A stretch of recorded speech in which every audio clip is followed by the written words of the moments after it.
ঠিক আছে রিয়া, আমি তোর এই ছেলের সাথে বিয়ে দিতে পারি, কিন্তু আমার 3টে শর্ত আছে। কিন্তু আব্বা, সুরজের আব্বা তো এমএলএ, মুশারফের সাথে কি করে পেরে উঠবে?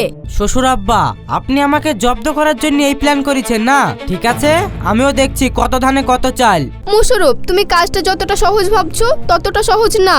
ওই আবু মহাজন একটা বড় মাপের মস্তান। সবই তো শূন্য ভাই, কিন্তু আমার কাছে বিড়ি কেনার 10 টাকা নাই, 5,000 টাকা কোথায় পাবো? না না রিয়া, এই ছেলের সাথে আমি তোর বিয়ে কখনোই দিতে পারবো না। আব্বা, মুশারফ খুব ভালো ছেলে। শোন রিয়া, এখনকার যুগে ভালো ছেলের কোনো দাম নাই। যার টাকা আছে সমাজে সেই ছেলেরই দাম আছে। আমি তোকে কোনো এক বড় লোক ছেলের সাথে বিয়ে দেবো। দেখো আব্বা, মুশারফের টাকা না থাকতে পারে, কিন্তু ওর বুদ্ধি আছে। তুমি একবার মুশারফের সাথে কথা বলে দেখোই না। এই ছেলে, তুমি কি কাজ করো? কিছুই করিনি। তুমি থাকো কোথায়? কেন? রাস্তায়। রিয়া মা, দেখছিস কি বলছে? ও রাস্তায় থাকে। একটা রাস্তার ছেলের সাথে আমি তোর বিয়ে কিভাবে দেবো? আব্বা, আমি মুশারফকে ছাড়া অন্য কাউকে বিয়ে করব না। এই ছেলে, তুমি আমার মেয়েকে বিয়ে করে রাখবা কোথায়? কেন? আপনার বাড়িতে। আমার বাড়িতে মানে? আরে শ্বশুর মশাই দেখছি কিছুই বোঝে না। আমার তো বাড়ি ঘর কিছুই নাই, তাহলে আমি আবার থাকবো কোথায়? আপনার বাড়িতে। আচ্ছা, তুমি আমার মেয়েকে খাওয়াবা কি? আরে রিয়া, শ্বশুর মশাইয়ের মাথা তো দেখছি একেবারেই গিয়েছে, একেবারেই বোকা। আরে আমি তো আপনার বাড়িতেই ঘর জামাই থাকবো, আর আপনার বাড়িতেই খাওয়া দাওয়া করবো, তাই আপনারা যা খাবেন আপনার মেয়েও সেটাই খাবে। রিয়া মা, দেখ, আমি তোর এই ছেলের সাথে বিয়ে কখনোই দিতে পারবো না। এই ছেলের তো ঘর বাড়ি কিছুই নাই। আব্বা, মুশারফের ঘর বাড়ি না থাকতে পারে, কিন্তু মুশারফের অনেক বুদ্ধি আছে। তুমি একবার ওকে সুযোগ দিয়ে দেখো। ওগো, তোমার মেয়ের যা জেদ, তোমার মেয়ে ওই ছেলেকে বিয়ে করবে। তার থেকে তুমি এক কাজ করো।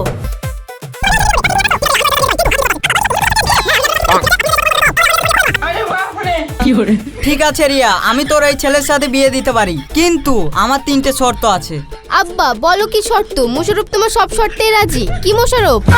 হ্যাঁ হ্যাঁ, আমি রিয়ার জন্য সবকিছু করতে পারি। ঠিক আছে, আর তুমি যদি এই শর্ত পূরণ করতে ব্যর্থ হও, তাহলে আমার মেয়ের সাথে তোমার বিয়ে কখনোই দেবো না, আর তুমি এই আমার বাড়ি থেকে চলে যাবা। আর রিয়া, আমি তোকে যে ছেলের সাথে বিয়ে ঠিক করব, তোকে সেই ছেলেকেই বিয়ে করতে হবে।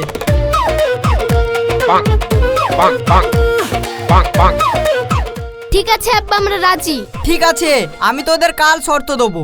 শ্বশুর আব্বা, তাহলে এখন আমি কোথায় যাব? কোথায় আবার যাবা? তুমি এই বাড়িতেই থাকবা, তুমি তো এই বাড়ির হবু জামাই। ঠিক আছে ঠিক আছে, এই রিয়া মা, তুই ওর ঘরটা দেখে দে। চলো যান, আমি তোমাকে তোমার ঘরটা দেখিয়ে দিই।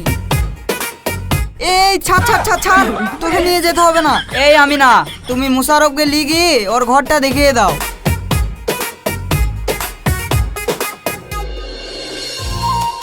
শোনো মুশারফ, তোমার প্রথম শর্ত হলো 5 লিটার পানি তোমাকে 5,000 টাকায় বিক্রি করতে হবে। এই শ্বশুর আব্বা, এ কি করে সম্ভব? 5 লিটার পানি কোনোদিন 5,000 টাকায় বিক্রি করা যায়? বেচা যায় না? তাহলে আমার মেয়েকে বিয়ে করাও যায় না।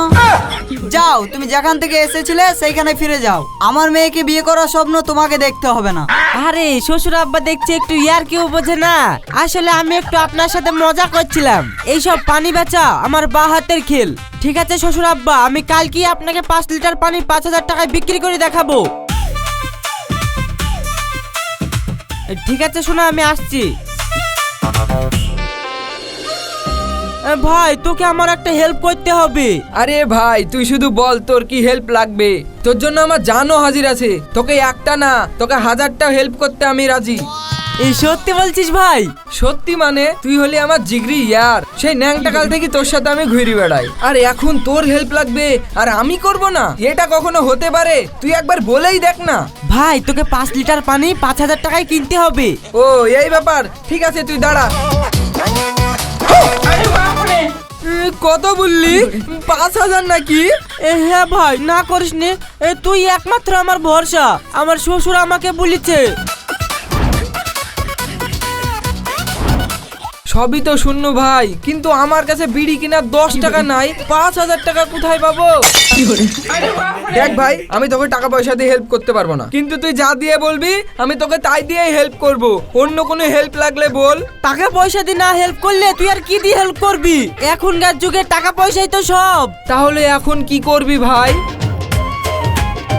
এই পানি যদি কোনো জাদুর পানি হতো বা পীর সাহেবের দেওয়া পানি হতো, তাহলে আমি এই পানি এক চান্সে 5,000 টাকায় বিক্রি করে দিতাম।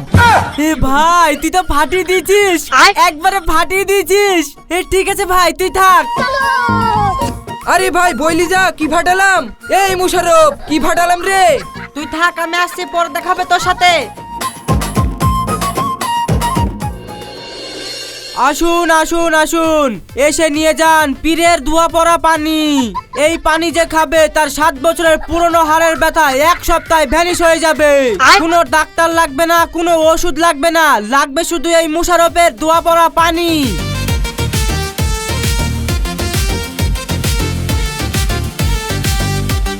আরে ভাই তুমি কি এসব উল্টো পাল্টা কথা বলছো? পানি খেয়ে হাড়ের ব্যথা সারে নাকি? আরে ভাই এ তো দেশে পানি না, এ হলো পীরের ধোয়া পড়া জাদুই পানি। ভাই সত্যি সত্যি এই পানি খেয়ে হাড়ের ব্যথা সেরে যাবে? হ্যাঁ ভাই, তাহলে আর বলছি কি? তাইলে ভাই আমাকে 1 গ্লাস দাও দেখি।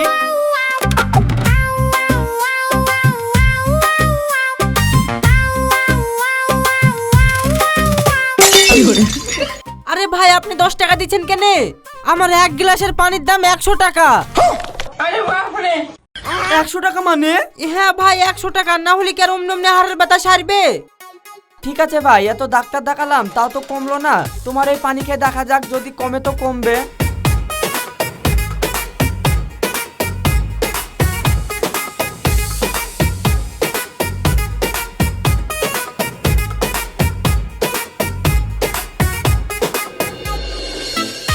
আব্বা, মুশারফ তো তোমার প্রথম শর্তে পাশ হয়ে গেল, এবার তোমার দ্বিতীয় শর্ত বলো। হ্যাঁ শ্বশুর আব্বা বলেন। না, এ তো আমার প্রথম শর্তে পাস হয়ে গেল। এর জন্য অন্য কিছু ভাবতে হবে। শোনো, তুমি আজকে খুব খাটাখাটনি করেছো, তাই এখন আমি তোমাকে কোনো শর্ত দেব না। আমি তোমাকে কালকে শর্ত দেবো, ঠিক আছে? তুমি এখন তোমার ঘরে যাও। ঠিক আছে।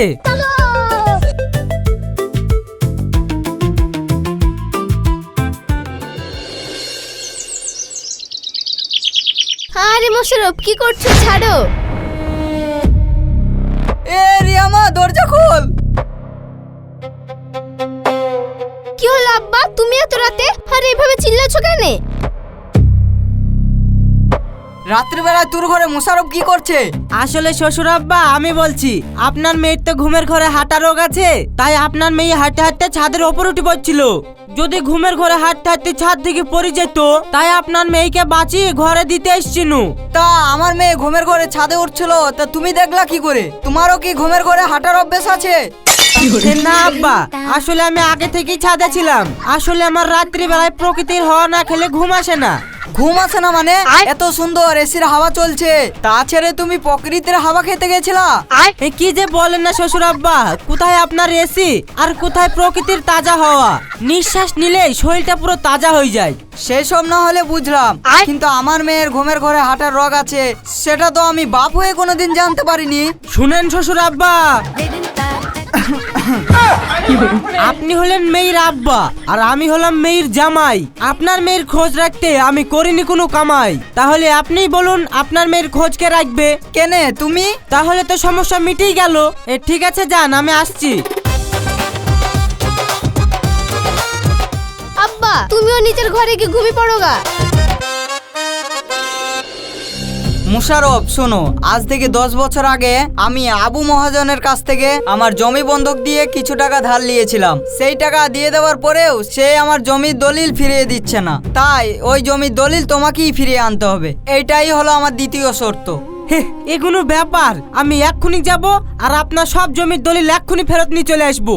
মুশারফ, তুমি কাজটা যতটা সহজ ভাবছো ততটা সহজ না। ওই আবু মহাজন একটা বড় মাপের মস্তান। আরে রিয়া, তুমি কোনো চিন্তা করো না, তোমার জন্য আমি সব করতে পারি। শালা, একবার তুই তো যা, তবেই তো বুঝতে পারবি কত ধানের কত চাল। ঠিক আছে বাপ, তাহলে তুমি তোমার কাজ শুরু করো।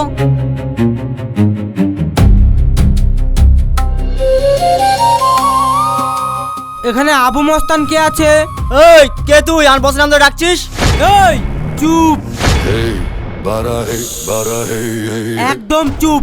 মুশারফ যখন কথা বলে চারিপাশ তখন চুপচাপ হয়ে যায়। এই তুই কে? আমার ডেড়ে আসলি কি করে? কি করি আবার? হেঁটি হেঁটি। বল তুই এখানে কেন এসেছিস? শোন, আমি কৃষি দপ্তর থেকে এসেছি।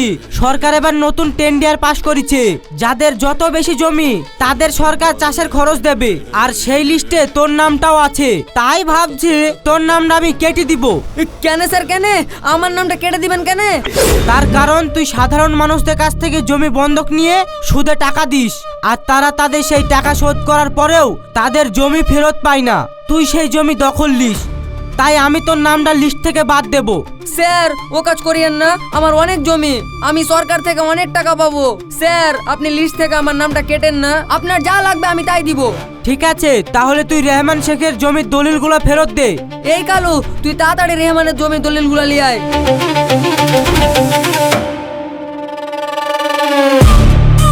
ঠিক আছে, তোর নাম আর বাতিল যাবে না। কিন্তু রেহমানের সঙ্গে তোমার কিসের সম্পর্ক? তুমি রেহমানের জন্য এত কিছু করছো কেন? রেহমানের জামাই আমি।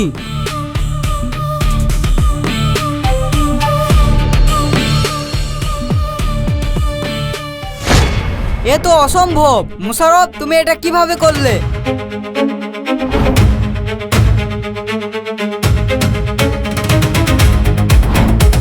আব্বা, তোমার 2 নম্বর শর্ত তো মোশাররফ পূরণ করে ফেললো, এবার তোমার 3 নম্বর শর্তটা বলো।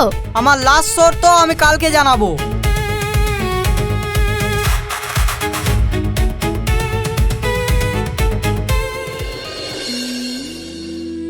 ওগো, আমি আর কতদিন একা একা থাকবো বলো দিনে? আমার আর একা একা থাকতে ভালো লাগছে না, আমি তোমার সাথে থাকবো। জান, আর একটা মাত্র শর্ত বাকি, এই শর্তটা পূরণ হয়ে যাক, তারপরে আমরা একসাথেই থাকবো। তুমি আইলি মন খারাপ করো না শোনা। আরে আমি আমাদের বিয়ে নিয়ে চিন্তা করছি নি, আমি চিন্তা করছি আব্বা এবার তোমাকে কি শর্ত দেবে। কি আবার দিবে? যা দিবে তাতেই পাস হয়ে যাব। না গো মোশাররফ, এবার আব্বা মনে হয় তোমাকে একটা কঠিন শর্ত দেবে। এলি বেশি চিন্তা করো না তো, যা দেবে দেখগা, আল্লাহ ঠিক যে কোনো একটা পথ বের করে দিবে।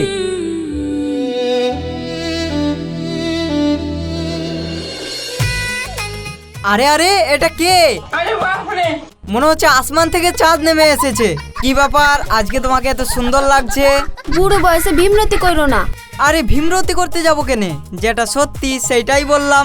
ও সত্য মিথ্যা বলে কোনো কাজ নাই। ওই ছেলেকে কি করে বাড়ি থেকে তাড়াবা সেই প্ল্যান করো, আর না হলে ওই ছেলের সাথে তোমার মেয়ের বিয়ে দিয়ে দাও। কি বললা? ওই ছেলের সাথে আমি আমার মেয়ের বিয়ে দেবো বলে কিন? অসম্ভব, এটা কখনোই হতে পারে না। তোমাকে একবার বেকার লাগছে। ও এতক্ষণ আমাকে আসমানে চাঁদ লাগছিল, আর এখন বেকার লাগছে? মনে রেখো, আমার মন বলছে ওই ছেলেই হবে তোমার জামাই। হ্যাঁ, আমিও দেখছি ওই শালা কিভাবে আমার জামাই হয়।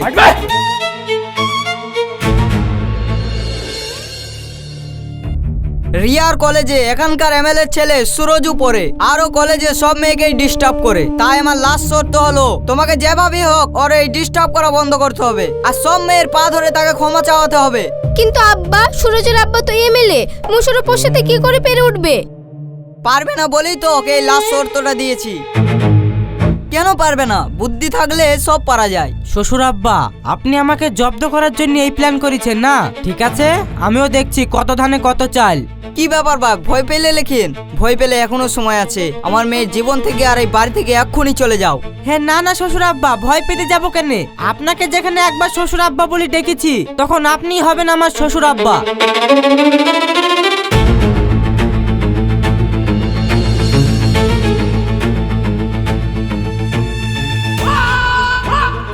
কি গো সুন্দরী, কোথায় যাচ্ছো?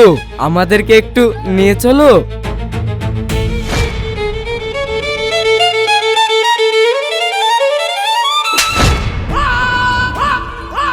এই তুই কে আমার গায়ে হাত দিলি? জানিস আমি তোর কি করতে পারি? জানি জানি, তুই এমএলএ শরীফুলের ছেলে, আর এটাও জানি তোর বাপ তোকে কোনো শিক্ষা দেয়নি। শালা তোর কিছু বলি?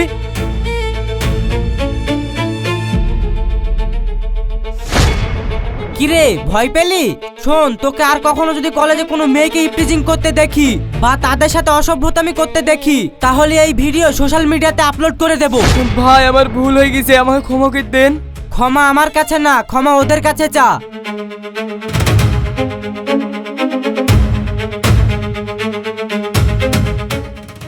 শোন, আর কোনোদিন যদি দেখেছি তুই মেয়েদের ইপটিজিং করেছিস, তাহলে এই ভিডিওটাও ইন্টারনেটে ছেড়ে দেব, আর বড় করে হেডলাইন আসবে যে একজন এমএলএ ছেলে হয়েও মেয়েদের কাছে ক্ষমা চাইছে।